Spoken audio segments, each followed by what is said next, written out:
آج 190 million pound case کی جو انہوں نے ایک سویپنگ سٹیٹمنٹ بھی دی ہے نا، وہ بھی بڑی مزیدار ہے، اس پہ بھی میں نے آنا ہے۔ تو عمران خان صاحب نے آج جنرل فیض صاحب سے متعلق اپنی چیزوں کو کچھ کلیئر کیا ہے۔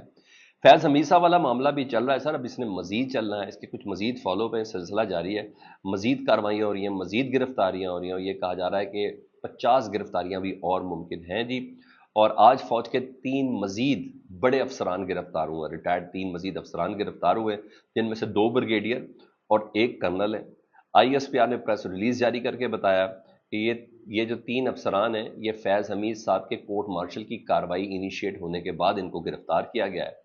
ان 3 ریٹائرڈ افسران کا معاملہ سیاسی اور دیگر معاملات میں عدم استحکام میں کردار، یعنی کوئی بغاوت شغاوت والی بات ہے، ملک کو توڑنے والی بات ہے، یا ملک میں فوجی جو سرکل رجیم ہے اس کو چینج کرنے والی بات ہے، اور اس پہ ان کا انوالومنٹ تھی۔ سیاسی اور دیگر معاملات میں عدم استحکام میں ان کا کردار بتایا جاتا ہے۔ ان کے نام ہے بریگیڈیئر نعیم اور بریگیڈیئر غفار اور کرنل عاصم شامل ہیں، اور کہا جاتا ہے کہ یہ تینوں افسران سیاسی جماعت اور لیفٹیننٹ جنرل فیض حمید میں رابطہ کار کا کردار ادا کرتے تھے۔ سیاسی جماعت سے مراد میرا خیال ہے کہ پاکستان تحریک انصاف کہا جا رہا ہے، یہ خبریں چل رہی ہیں سر اس وقت، اور کردار ادا کرتے تھے۔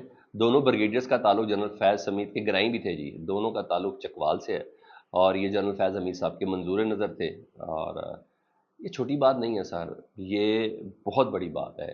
اب کل لسٹ جو بتائی، جو خبریں چل رہی ہیں کہ وہ 78 ہے، کچھ 52 کہہ رہے ہیں، کچھ 55 کہہ رہے ہیں، میرے پاس 52 افراد کے، وہ اب تو بڑھتا بھی جا سکتا ہے، اس میں کوئی ہارڈ اینڈ فاسٹ رول تھوڑی ہے۔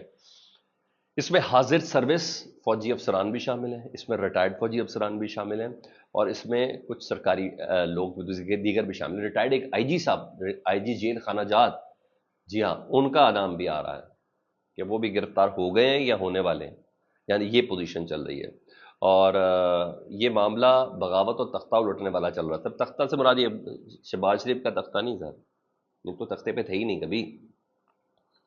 تو یہ فوجی قیادت کا تختہ الٹنے والی بات مجھے ان ساری چیزوں سے بو جو آ رہی ہے نا، جو میرا اندازہ ہے وہ یہ ہے کہ یہ اس چیز تھی، اور یہ صرف ٹاپ سٹی ہاؤسنگ سوسائٹی میں جنرل فیض حمید کی دھمکی نہیں ہے، یہ تو آپ کو شروع میں صرف بتایا گیا ہے۔ اصل کارروائیاں کسی اور جگہ پر ہو رہی ہیں، کسی اور معاملات میں ہو رہی ہیں، اور ثاقب نثار صاحب، سابق چیف جسٹس صاحب کی بھی کا بھی نام ہے کہ ان کو بھی گرفتار کیا جائے گا، وہ تو خیر لندن میں، مگر یہ سب ہے، یہ معاملہ بڑا ہے۔ اور فوج کا جو اپنا حلقہ ہے نا، کلوز سرکٹ، وہ اس کو پنڈی سازش کیس کا نام دے رہا ہے۔ اب پنڈی سازش کیس مجھے بھی آج تھوڑا سا اس کو ریوائو کیا، تھوڑا بہت تو مجھے یاد تھا، کہیں پڑھا ہوا تھا ایک زمانے میں۔ تو پنڈی سازش کیس بھی نا لیاقت علی خان صاحب کے لیے بنا تھا، 1954-55 میں اتنی ڈیٹ تھی۔ جنرل میجر جنرل تھے جنرل بابر، ان کی اہلیہ اور دیگر فوجی افسران تھے، وہ لیاقت علی خان صاحب کا تختہ الٹنا چاہتے تھے، اور فیض احمد فیض صاحب بھی اس وقت کمیونسٹ پارٹی وغیرہ میں تھے، ان کے اوپر بھی مقدمہ تھا۔ تو اسی طرح کی یہ سچویشن کنفرم ہوتی نظر آ رہی ہے کہ جنرل فیض، ان کے یہ گروپ، یہ طرف سے، یہ کوئی چھوٹی موٹی بات تھوڑی، کیونکہ ابھی بات آگے بڑھ رہی ہے۔ ابھی جو چیزیں میں آپ کو بتانا رہا ہوں کہ یہ معاملہ شارع دستور تک جانا ہے، یہ معاملہ عدلیہ تک جانا ہے، یہ بھی چیزیں ہیں۔ اور اب کچھ حاضر سروس ججز کے خلاف ریفرنس بھی آنے لگا جی۔ اب یہ نہیں پتہ یہ وزارت دفاع کی طرف سے آئے گا ریفرنس، کسی ادارے کی طرف سے ریفرنس آئے گا، حکومت کی طرف سے ریفرنس آئے گا۔ کچھ ججز ہیں سر، ان کے خلاف کچھ ٹھوس ثبوت اکٹھے کر لیے گئے، اور یہ حاضر سروس کچھ جرنلوں کو ججز کو کچھ گھر بھیجا جائے گا سر۔ ایسے ہی نہیں آج ملاقات ہو گئی جنرل کیانی سے، سابق آرمی چیف سے، موجودہ آرمی چیف کی، اور جنرل راحیل شریف سے۔ یہ کوئی بہت بڑا فیصلہ ہونے والا ہے، کوئی بہت بڑا دھماکہ ہونے والا ہے سر پاکستان میں، ریئلی اے بگ ون، جس کے لیے آپ کو اور میری سماعتوں کو تیار کیا جا رہا ہے۔ 2 بریگیڈیئر، 1 کرنل گرفتاری ہے، کچھ بہت بڑا ہونے جا رہا ہے۔ اس کو اس پیرائے پہ رکھیں گے تو آپ نے ذہنی طور پر تیار ہے کہ یہ سب چیزیں چل رہی ہیں، ٹھیک ہے جی۔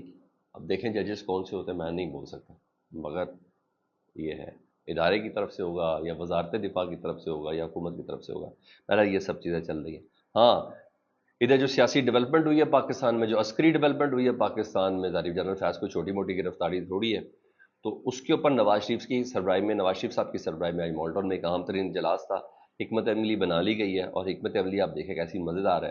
نون لیگ اور حکومت نے یہ فیصلہ کر لیا ہے کہ جناب اسٹیبلشمنٹ کا اس معاملے پر بھرپور ساتھ دینا ہے۔ یہ تو طے ہو جائے، بس ساتھ نہیں دیں گے، کوئی آپشن ہے ان کے پاس؟ چھنکنا نہیں ہے ان کے پاس آپشن، اس کے علاوہ ہے ہی نہیں ان کے پاس کوئی آپشن۔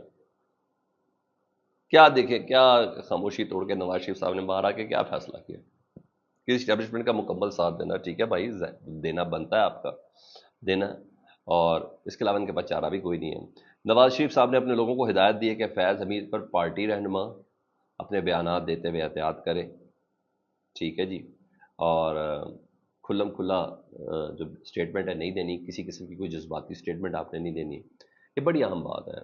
ذرائع سے کہہ کے یہ خبر باہر نکالی گئی ہے۔ نواز شریف صاحب نے اپنے لوگوں کو ہی فیض حمید صاحب کے خلاف جذباتی بیان دینے سے روک دیا ہے، یہ غیر معمولی چیز تھی۔ اب آؤں ذرا ایک اور اہم خبر کی طرف، وہ تھی آج سپریم کورٹ میں نا جسٹس قاضی فائز صاحب نے آؤٹ آف دی وے، وہ کیس نہیں تھا مگر اس کیس کے دوران ہی انہوں نے 190 ملین پاؤنڈ کیس جس وقت ٹرائل کورٹ میں جاری ہے، عمران خان صاحب جس کی سماعتیں بھگت رہے ہیں اور آج بھی ثبوتی تھی، اس میں ریمارکس بڑے اہم دیے۔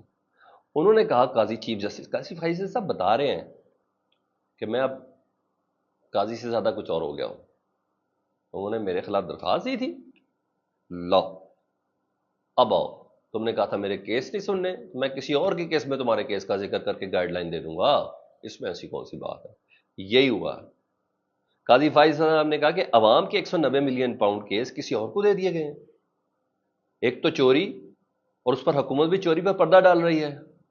190 ملین پاؤنڈ والوں سے کیوں نہیں پوچھا گیا کہ برطانوی حکومت سے ملنے والے پیسے طاقتور شخصیت کو دے دیے گئے؟ مگر حکومت اس چوری کو چھپانے لگی ہے، چھپا رہی ہے، اور اس چوری کو کرنے والے شخص کو واپس کر دی، ملک ریاض صاحب کا نام بتانا چاہ رہے ہیں۔ تو قاضی صاحب کا ریمارکس بہت عام ہے نا سر، آپ بتائیں ٹرائل کورٹ میں یہ کیس چل رہا ہے اس ٹائم، اور اس کیس میں وقت کا چیف جسٹس اس طرح کے ریمارکس دے، وہ تو اپنا مائنڈ دے گیا، اپنی اسٹیٹمنٹ بتا گیا، تو بتائیں ماتحت عدلیہ پہ اثر نہیں ہوگا کہ چیف جسٹس صاحب سمجھتے ہیں تو مجھے بھی پھر فیصلہ ایسا دینا ہے؟ اس کے علاوہ کوئی بات ہے؟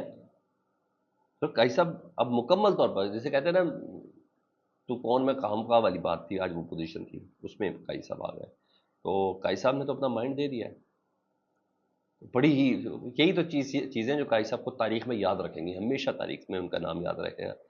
تو ظاہری بات ہے بعد میں ٹرائل کورٹ سے اپیل سپریم کورٹ ہی جانی ہے نا، تو سپریم کورٹ میں جو بیٹھا چیف جسٹس ہے وہ تو پہلے ہی کہہ رہا ہے کہ یہ کام غلط ہوا، اس کے پاس ابھی تک کیس بھی نہیں کیا، وہ پہلے بتا رہا ہے کیا ثبوت، کیا ایویڈنس، کیا گواہ، کیا اجرا، کیا ہو جانا ہے۔ سر اس کو اس پر ہے پہلے، ہاں عمران خان صاحب کی جو بہن ہے علیمہ خان صاحبہ، انہوں نے اس پر پوزیشن لے لی ہے، انہوں نے کل سپریم کورٹ جانے کا فیصلہ کیا، انہوں نے کہا میں سپریم کورٹ بھی جا رہی ہوں اور عدالت کے سامنے پیش ہو کے کہوں گی کہ ایک زیر سماعت کیس پر چیف جسٹس ٹرائل کورٹ کے نظر چیف جسٹس کیسے بات کر سکتے ہیں۔ مجھے لگتا ہے قاضی صاحب کو معذرت کرنی چاہیے یا معذرت کرنی پڑے گی۔ یہ چل رہا ہے سر، اپنا بہت خیال رکھیں، اللہم صلی علی محمد و آل محمد۔